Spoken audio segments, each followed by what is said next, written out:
Clearly बोला गया कि जून के लास्ट तक यानी कि एस्टेट के एग्जाम को पूरा कर लेंगे और एस्टेट होने भी चाहिए। बहुत सारे ऐसे स्टूडेंट है जो कि एस्टेट उनका क्लियर नहीं हो पाया था और वो जो है पेपर 1 पेपर 2 देने में असक्षम हो रहे हैं। और हम यही सरकार से भी रिक्वेस्ट करेंगे कि जब आप एस्टेट का एग्जाम ले रहे हो तो उसमें अपीयरिंग वाले को भी मौका दीजिए TRE 4। देखिए, आपके एग्जाम के तरीके से अगर मैं पढ़ाऊं वो अलग बातें हैं, और टीचर एक ऐसा प्रोफेशन है सर कि अगर बात करेंगे कि आप टीचर का तैयारी करके टीचर ही बनेंगे। देखिए, SSC वाले अलग बात हो गए, बैंकिंग वाले उनका अलग काम होता है, लेकिन ये एक ऐसा प्रोफेशन है कि आप टीचर की तैयारी कर रहे हैं और टीचर ही बनेंगे। पढ़ना कुछ और है, पढ़ाना कुछ और है। तो हम करंट अफेयर्स आपको पढ़ा रहे हैं, तो आप क्या काम करिए, करंट अफेयर्स पढ़िए, पढ़ने के बाद उसको क्या करिए, लिखिए, और लिखने के बाद उसको पढ़ना शुरू करिए। लोग क्या करते हैं मालूम है, करंट अफेयर्स पढ़ने के लिए रटते हैं, जो कि रटने से कभी नहीं होगा। उसको आप GS के साथ मिक्स करके पढ़िएगा ना, आपको जीवन भर याद रहेगा, याद रखिएगा। और सबसे बड़ी समस्या लोगों की ये रहती है कि करंट अफेयर्स का कोई सिलेबस नहीं है, कोई सिलेबस नहीं। आपका सब्जेक्ट का एक पर्टिकुलर सिलेबस होता है।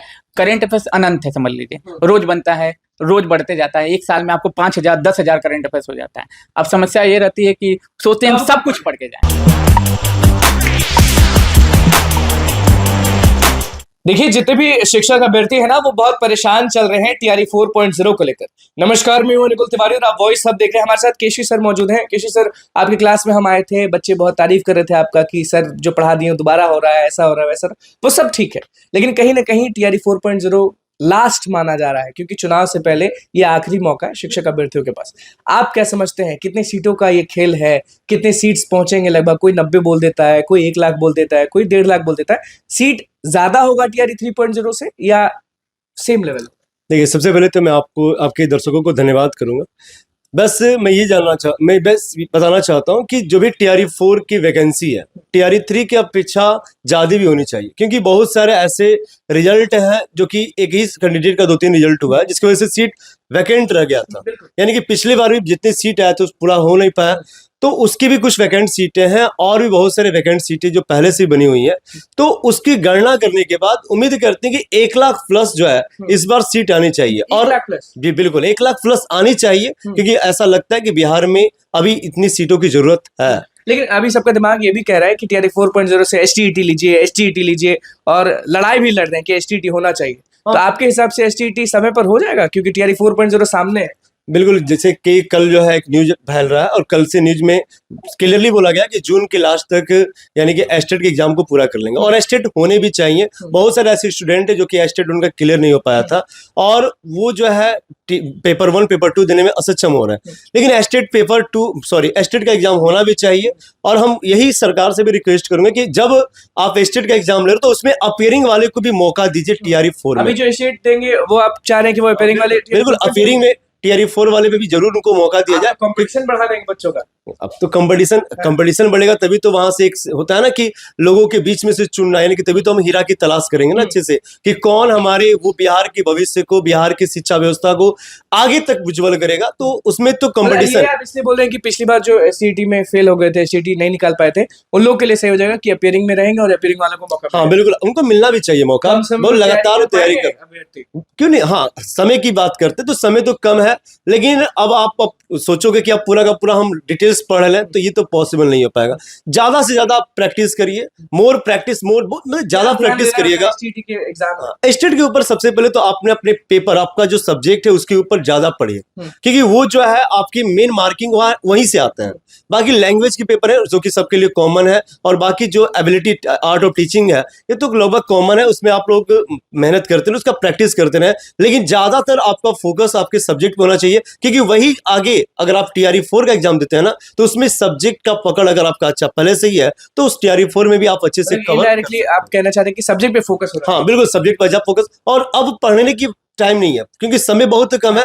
ज्यादा से ज्यादा प्रैक्टिस करना है, ज्यादा से ज्यादा आप जितना ज्यादा प्रैक्टिस कर सको, ज्यादा प्रैक्टिस कर सको। बिल्कुल, प्रैक्टिस से अपना कॉन्फिडेंस लेवल बढ़ेगा। और TRE 4 में तो आपने बोल ही दिया कि सीट बहुत ज्यादा है। बिल्कुल, सीट आने वाला है, इस बार एकदम लग जाना है। बाकी 2 ऑफिसर्स अड्डा मेहनत कर रहा है, जमकर मेहनत करेंगे हम लोग। सभी शिक्षक जो है एक से बढ़कर एक, और सिर्फ कहने को नहीं है, हम लोगों ने कई हजार छात्रों को सफलता दिया है और उम्मीद करते हैं कि बिहार का 95% ऐसा स्कूल होगा जहां पर हमारे स्टूडेंट होंगे। सीना ठोक के कहते हैं इस बात को कि हम लोगों के द्वारा पढ़ाए गए स्टूडेंट वहां पर आपको जरूर मिलेंगे। बिल्कुल, देखिए, लैंग्वेज को लेकर बिहार में बहुत ज्यादा बातें चलती है, मतलब कि लैंग्वेज है, अरे बाप रे बाप, होगा अरे बाप रे, मतलब कि बहुत गहमा गहमा रहती है। मनीष शर्मा हमारे साथ मौजूद है। लैंग्वेज को लेकर क्या कहेंगे सर? क्योंकि टीआरई 4.0 में ना लैंग्वेज सब्जेक्ट जो चुनता है, जो चूज करता है, उसको बहुत समझिए कि डिफिकल्टी का सामना करना पड़ता है, परेशानियां होती हैं, क्योंकि लोग इल्जाम लगाते हैं कि बिहारी है तो लैंग्वेज कैसे बोलेगा, अंग्रेजी कैसे पढ़ाएगा, कैसे समझाएगा। एक समय में तो सरकारी स्कूल में वीडियो भी वायरल होता था बहुत कि कैसे पढ़ाता है, सब अजीब तरीके से पढ़ाता था। अब समय बदल रहा है, तो आप बताएं कि लैंग्वेज में क्या ध्यान देना चाहिए। देखिए एक मैं कहना चाहूँगा कि पीआरटी हो या पीजीटी हो, लैंग्वेज सबको पढ़ना है, बिल्कुल। ये कंफर्म है। लेकिन अगर 6 to 8 की बात करें, 9 10th की बात करें और 11 12th की बात करें, तो वहाँ पे स्पेशलाइज हो जाता है, यानी इंग्लिश सब्जेक्ट जिनका होता है वो अलग तरीके से पढ़ते हैं।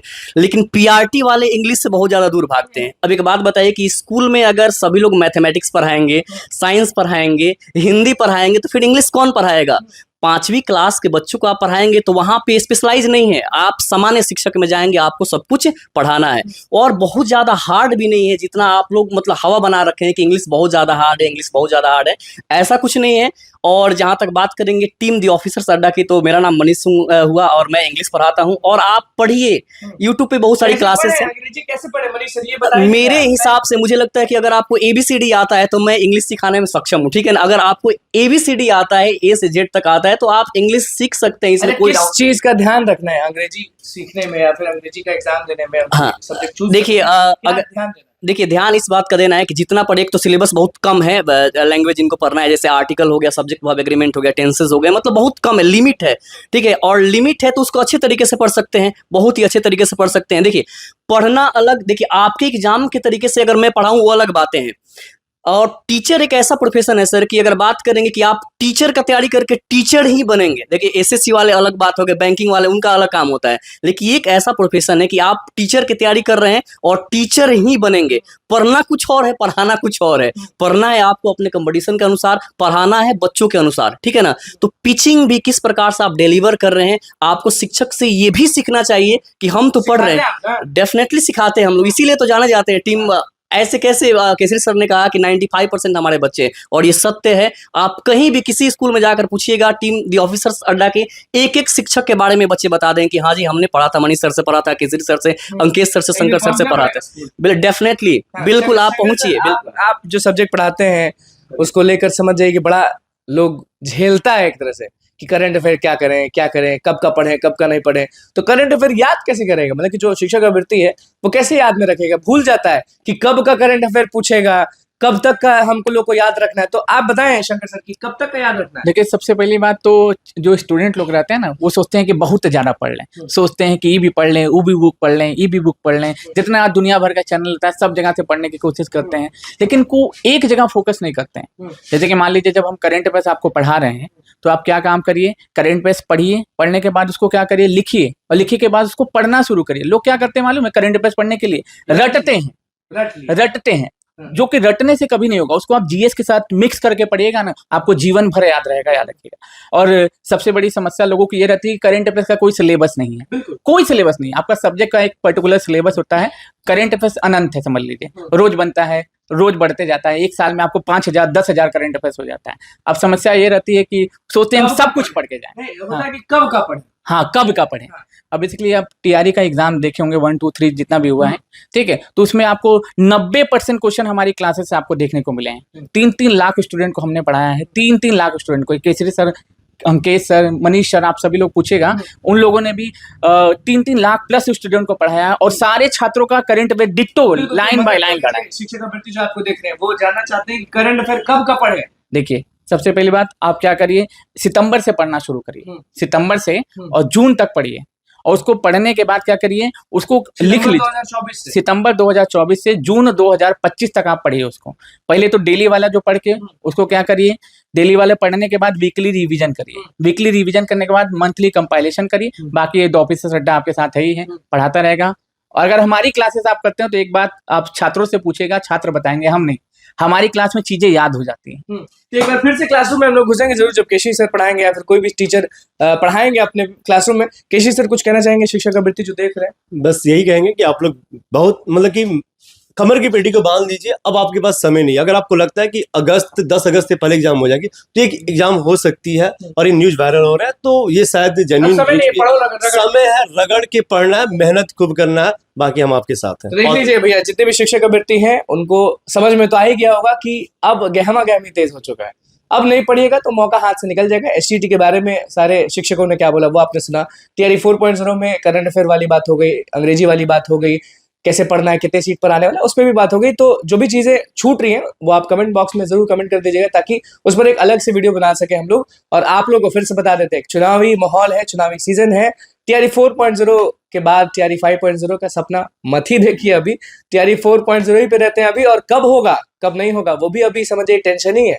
लोग बोल रहे हैं जून, लोग बोल रहे हैं अगस्त, लेकिन जब तक कहा जाता है ना कि शिक्षा विभाग और पीएससी आयोग लिखित नहीं दे दे, तब तक भरोसा नहीं किया जा सकता है। लेकिन वही है, रोजगार की मार में, रोजगार की तलाश में पढ़ना तो पड़ेगा। तो पढ़िए, रेडी रहिए, क्योंकि कभी भी कुछ भी हो सकता है।